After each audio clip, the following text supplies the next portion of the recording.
Episode of Sports and Songs podcast. We're on season 4, episode number 25. Today's show is sports only. We have special guest Craig from Philly. How you doing, Craig? Yeah, I'm doing good. So, what we're going to do, the NFL draft just wrapped up, and everyone's excited about it. Everyone's talking about it. Everyone's giving their armchair, critique and report card of how every team did. What we'll do on the show today is focus on the NFL draft, just only that. After the draft was completed, of course, the teams went on their spree of signing free agents and whatnot. So the teams are now all the rosters are piled up or are filled up with all these acquisitions. And we're going to have Craig on to give us a little review. Now, a couple weeks ago, Craig, you came on the show and did a preview show, gave us some predictions and what you thought you'd see happen in the draft. So let's start there. How did that turn out? How you said on the third overall pick, you said there's going to be some scrambling going on, right? Yes, yeah, And there was. Okay. There was. I Carolina taking Bryce Young. I said they'll take Richardson. Kind of fooled me on that. And Seattle taking Witherspoon at 5, I didn't see that coming at all. So there's a few surprises in the early goings, but yeah, the Texans they went for broke. They gave up a lot to get Stroud and Anderson. I think they should. When's the last time Ohio State quarterback did anything in the NFL? It's been a while. Was it Kurt Herbstreit? I don't know. Yeah. I'm not sure about Stroud, but Will Anderson's a stud.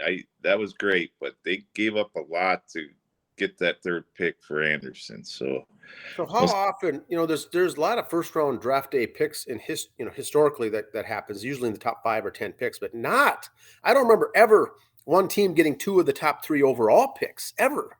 Is that common? No, I haven't seen that yet.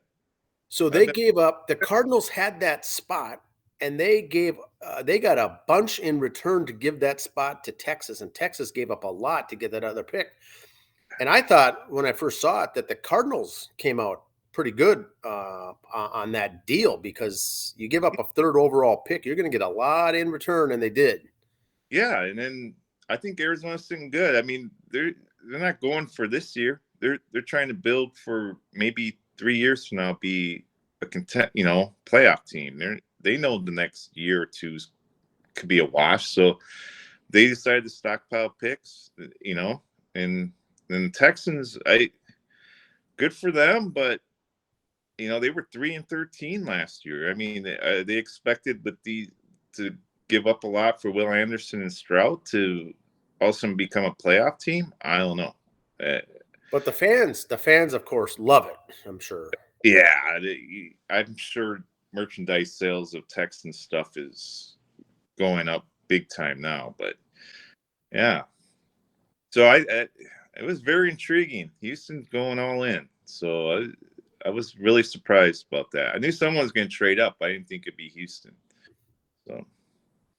Now, you're in Philly, so I was going to ask you about the Eagles, because my note here says that they got 2 first-round picks. They grabbed 2 Georgia Bulldogs in the first round.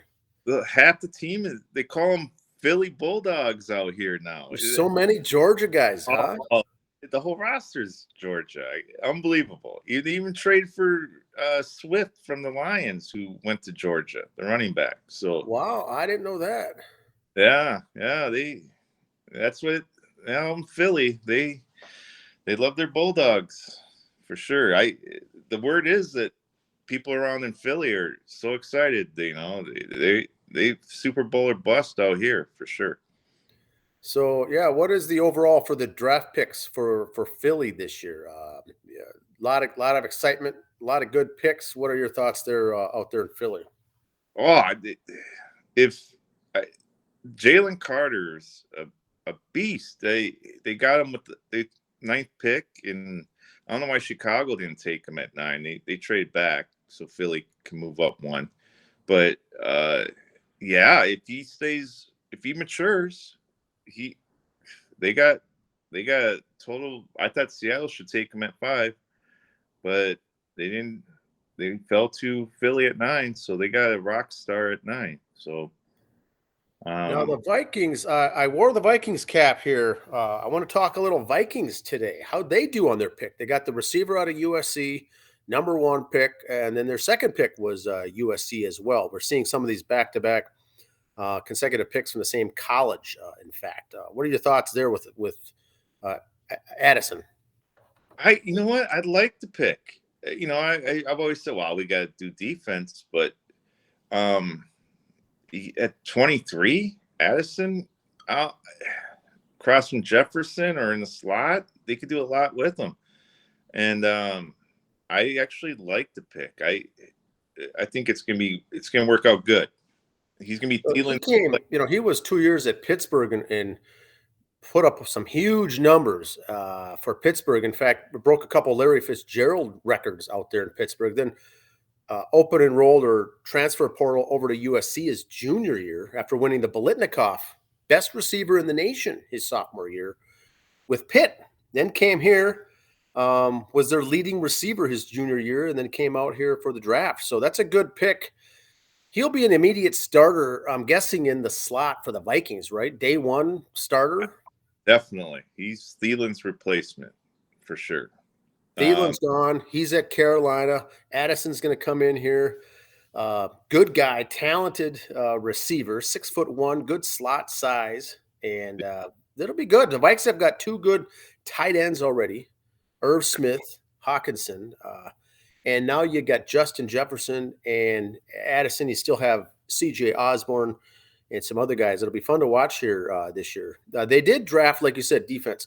A couple of cornerbacks later on, a nose tackle, defensive tackle.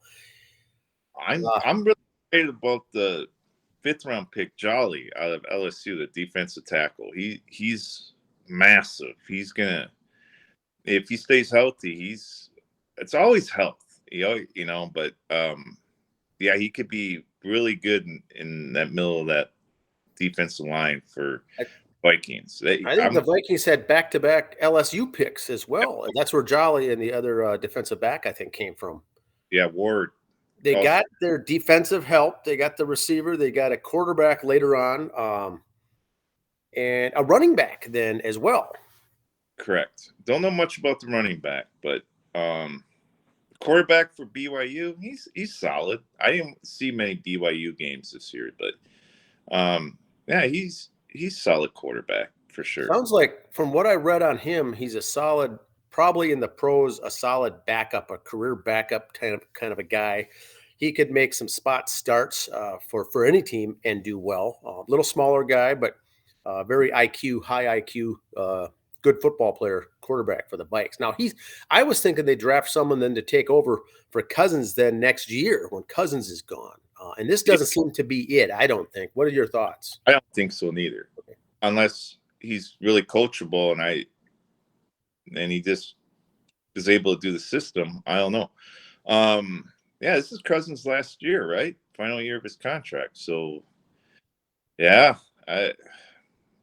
he's not the answer. So maybe they, free agent, they'll get someone, pick up someone else along the way. But this guy, I foresee this quarterback would be a backup, a career backup kind of a guy. Very good, smart, coachable guy. But I don't see him as a starter in the Vikings' plans ever. That's not a shot on him. It's just, it is what it is. But exactly. And then, what about Dalvin? What about Dalvin Cook going to where? Jacksonville? Did he go? What? Dalvin Cook did not get traded, did he? Well, I think that's why they picked up that other receiver, because he would have been a high payment on the salary cap. So Dalvin, I think, is with Jacksonville or something. Miami?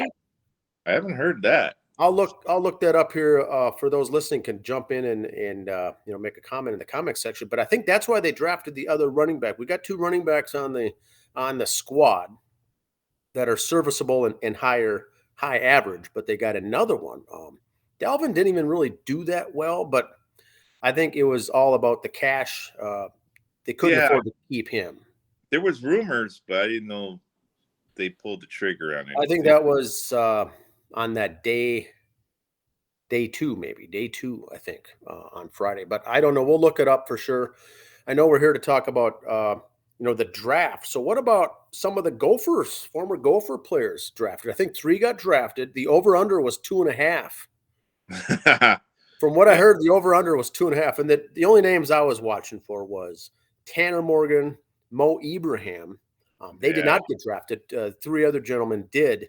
These guys got picked up later on. What are your thoughts on that? Tanner Morgan to the Steelers, who only have 2 quarterbacks on their roster. So it looks like he will make the team. They'll pick up another one for, I'm sure, competitive training camp, but he'll make the team probably easy as a 3rd string. Yeah, and Mo Ibrahim's going to the Lions, it looks like.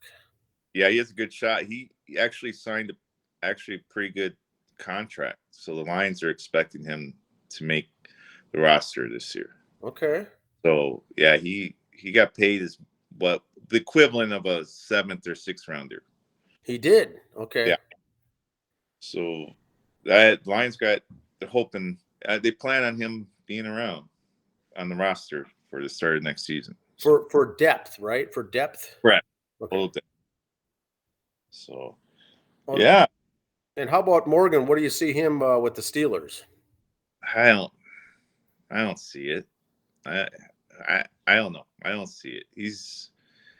We'll see. He'll play some preseason games. And we'll watch a little Steelers preseason, see a little Tanner Morgan. He was expected to go, first round in the NFL draft a couple of years back, and then he slid to middle round and then ended up not getting taken at all. But besides the center, Schmitz. Yes, besides him, he's solid. He's got 10-year career. He'll be immediate starter. Most likely, yes. And then Howard. I liked Howard, the safety. If he comes up and hits and he plays good coverage, I think he has a home. So I think he'll be fine. Now, I've got an Aaron Rodgers question for you, Craig. So before the draft, Rodgers went to the Jets. The Packers then have elected to move on with Jordan Love as the starter.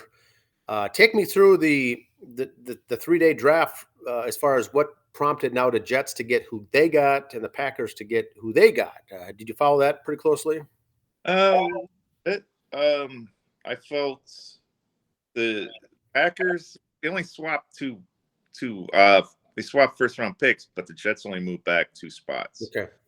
So I thought maybe Packers could do a little bit more, but they have depends on how much Rodgers plays. They have a 2nd-round pick for next year from the Jets. So if Rodgers plays 65% of snaps, they get that pick. So it could turn out to be all right for the Packers. I'm not against it. I thought it was all right. I thought it was good for both teams as far as what they gave up and what they got. So I thought it was kind of even for the most part. Yes. And how about the other teams in the NFC North, the Bears? What are your thoughts on the Bears? We already talked about the Lions and the Packers. How the Bears draft? It wasn't nothing spectacular, I don't think. No, it wasn't. I thought they should have stayed at 9 and took Carter themselves instead of trading back 1 pick so the Eagles could take Carter. I don't know. I thought the Bears should have took Carter, and kind of it was a wash for me after that. I don't know. Bears are just stockpiling. We'll see how they do. Trying to build around Fields. So offensive line, they did some offensive line work in the draft, and we'll see how they do. But the Lions are the ones that I was kind of confused on. They got Gibbs 12th and then Campbell later on in the 1st round. Both players would have been there later on. So they reached for them. So I'm kind of surprised about that. The Iowa line. The same with the question that I had with the Vikings in the 3rd round pick was picking up a defensive back that was projected to go in the 6th round. snapping him up on the last player picked in the 3rd round. Is that too aggressive, or is that what's the need for that? Or is that just a knee jerk reaction at the end of the day? Didn't do their homework. I don't see that happening, but it almost seems like that wasn't too well thought out. Well, someone in the Vikings draft room said, "Hey, this guy fits our scheme. We can do a lot with him. We could do him a nickel or corner." And they just figure, well, he's the best one available, even though he's projected. And he was the USC Trojan. So I thought, after the first round pick of Addison, is that something where you see after the day goes by, maybe Addison gets in someone's ear to say, "Hey, grab this guy, even if it means taking him earlier"? Or do you not see that? I don't see that. Okay. So I don't know. The Vikings, I don't know about their draft. They didn't have enough picks, first of all, but I like Addison. I actually like that pick. So I'm kind of excited to see how Cousins and the Vikings offense does this year.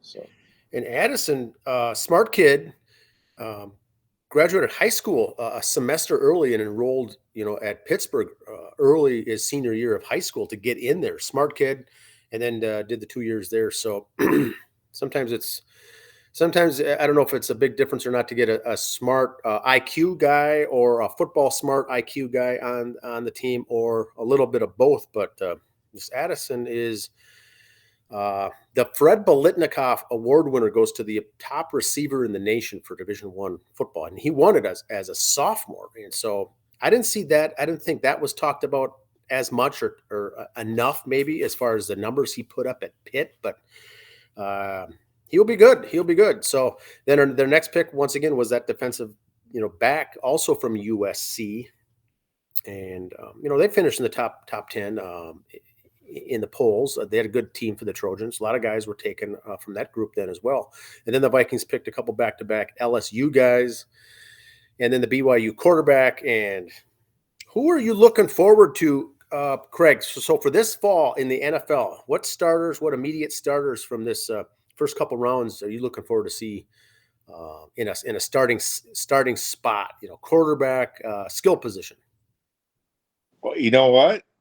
Robinson, of the running back from Texas, drafted by Atlanta. I want to see how that pans out. They took him 8th overall, so I'm very intrigued by that one. I want to see how Richardson does. He only had 13 starts at Florida, and he went 4th overall to the Colts. So as quarterbacks, I'm very intrigued by that. See how he does. So Bryce Young's going to be solid. Stroud, I don't know. And then we'll see if Will Levis can beat out Tannehill for the starting job in Tennessee. Ryan Tannehill, yep. So I'm very intrigued by that, very much so. So now, what I saw on my notes here, I jotted down the Patriots. Craig, the Patriots selected a punter, and then the next round a kicker in the middle rounds, middle to late rounds. How common is that for the newer listeners following? Typically, a team will maybe draft a punter or a kicker, but typically never both in a same draft. Do you see that common at all, or do you know why they did that, or they needed them?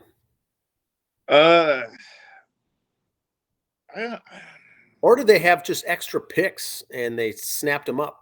They had a lot of picks. I think the reason why they had a lot of picks, and so New England, they've always had good kickers, so I think that's part of the reason. So they do their homework. Okay. England, they were kind of funny this draft. I found it amusing. They went all defense and they went all offensive linemen. I think they drafted like 4 or 5 offensive linemen. So kind of odd, but it'll make training camp interesting then. A lot of positions up for grabs because that now. The next thing, though, for the NFL is what? Is there spring camps before training camp begins in end of July, or is that already we're into May right now? Or do they get together for with the new draft picks? What do the teams typically do now? OTAs, like a week long, where they go out and run some drills and do stuff, conditioning stuff. Okay. That's what's next, and then it'll be training camp. Training camp, and then once again this year they're going with just the 3 preseason games only, instead of the 4 like the past. So they're doing the 3 games. We'll see the cuts announced. It'll be interesting to see how that all shakes out when football season starts. But some of these new guys, it's always fun to get the new blood, the fresh blood in there, and some of the young talent on these squads. But yeah, Cousins will be done after this year. His contract is done, so it'll be interesting to see what the Vikings do there. It's fun to watch their receivers and tight ends, though. Their receiving game should be fun to watch. But they gave up so many points last year. The point differential was negative for most of the season. And they were 13-4, and I think they ended the year with just 3 or 4 points above outscoring their opponents. So the defense will be, focused on, I think, to hold back the scoring against them. But I see a couple of your FBS or FCS. Yes, guys. The tight end, where did he go? Hey, 3rd round. South Dakota State? Yep. Yeah, they drafted two tight ends there, 2nd round and 3rd round, I believe the Packers did. And then that Mock kid went 2nd round. I can't remember who he went to, but yeah, he went 2nd round. So your 2 guys that you were talking about, they went early. They'll be fun to watch as well, to monitor, the Packers. And so that tight end went to the Packers from South Dakota Jackrabbits, I think, right? That's the one. Very talented kid here with good hands. Anything else you got here on your notes, Craig? Well, obviously this year was the Brock Purdy draft, because every team, whether or not they had a quarterback or not, drafted a quarterback. Like Stetson Bennett went to LA. Robinson went to Cleveland. They just signed Watson. So I even think the Eagles drafted a quarterback too. So I think 12 quarterbacks went in this draft. So it could even be higher. I'm interested in Aiden O'Connell of Purdue that went to the Raiders. They got Jimmy Garoppolo. You can't tell me he's fragile, and that's not the answer. So I'm interested. I think he could play before the year's end. So how about the Penn State quarterback? Oh yeah, Clifford. He went to where did he go? I can't remember. He got drafted though. Yeah, I saw his name as well, Clifford. Like 10 years, So yeah, I forgot where he went though. So. And the other thing I saw with the Cardinals, the fans were expecting, I guess, going with the youth movement with DeAndre Hopkins to be gone or traded out. That never happened. And the GM says, no, we're sticking with him. He still has 2 years yet. We got to pay. We'll keep the veteran, and maybe that's just to what? Be a role model then to the youngsters coming in. I don't think they got what they wanted for him, and so they said, all right, we'll keep him. So maybe Kyle Murray likes him and was maybe said, hey, no, I need Hopkins. So that could be. I think that's probably it right there. So those 2 combos, I think, is why Hopkins is still with Arizona. So that would be my assessment of that. Gotcha. But Kansas City, you want to talk about the venue of the draft? Yes. How was what's your thoughts on how they did for the first time ever hosting? Well, I tell you this much: I'm not going to any drafts after they kept panning the crowd. It looked like they took a bunch of people from the Waffle House or IHOP and gave them a jersey and said, "Hey, just cheer when the camera's on you." So it seemed a little orchestrated and scripted, huh? I didn't see much of the draft as far as those segments, as far as doing panning to the audience and whatnot. But that's the feel you got, huh? Didn't come off. It came off a little cheesy. Yeah, it came off real cheesy. I thought, but I saw Suzy Kolber was trending on day one. What was that about? Suzy Kolber from ESPN. She's so tiny, and I think that she was trying to find the person to interview, the short dude, and she's pushing everyone around to get to it. And at one point on day one, she was trending because everyone loves Susie Colbert, the little spitfire that she is. I don't know if you saw that. I didn't see that, so I didn't pay attention. But I thought Kansas City did a good job. Looked like a nice establishment, and the music was kind of loud. So when you're trying to hear the experts talk about the draft, you could hear the music in the background, and I don't know, kind of distracting. But no, I thought it was a good venue. So Detroit's next year. So Ford Field in Detroit. Okay. so. Well, we'll see how it goes. It was fun, though. Thanks for your thoughts and insight, Craig. We'll see how all this pans out, but it's always fun getting a recap of the NFL draft. They've turned it into this 3-day affair, and it's just huge now. But some liked it better when they just had the first 3 rounds on Saturday all day long, starting in the morning, because there was draft parties. People would hold parties at their house all day on a Saturday, and then Sunday was just rounds 4 through 7. It kind of meaningless, but Saturdays was fun. Now it's all broken up. It's parceled into 3 days. And what's your thoughts on that? I like it. It gets a little much by Saturday, but I like it. I think it's fun. It's engaging. I have all 3 days, I guess. But yeah, I like it. Did you see that? I know you mentioned it last podcast about how they pan in at people's homes and stuff. Yes. Yeah. Did you see the Kincaid No. Buffalo? They had this guy with the mullet in the background looking for the hat, and he couldn't find the Buffalo Bills hat. I was just laughing. I thought it was funny. Did it catch him off guard? He didn't know where it was? No, he didn't know. He was going through like 20 hats before he finally found. Because he's got all the hats there of where he might get picked. They pan to him. He doesn't know which. He can't find the one that he needs. No. Oh, it's genius. You gotta love it. It's so.